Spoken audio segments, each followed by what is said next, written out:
Kwentong Pilipino, kwentong OFW, makaka-relate ka dito. Mga pressure at alalahanin naman ng mga OFW pag-uwi dito sa Pilipinas ang pag-uusapan natin. Wala nang paligoy-ligoy pa. Number one, ayaw nila ng madilim, masikip, at laging binabanggit ang init-init.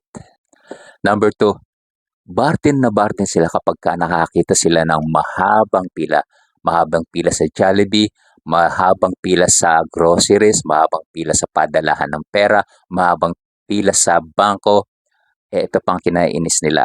Yung pinapapirma-pirma pa sila ng mga papeles o kaya pinapasign-sign pa sila at bigla silang haharangin ng mga tao na nag-o-offer ng mga credit card o kaya ng kung ano-anong mga serbisyo.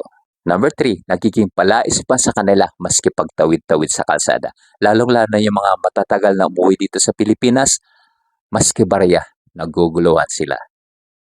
Number four, kung madumi ang CR nyo sa banyo, linisin mo na. Baka makita mo siyang kinikilig-kilig pa paglabas niya ng kubeta. Number five, pressure siya dahil pakiramdam niya nagpapalibre sa kanya yung mga taong nasa paligid niya.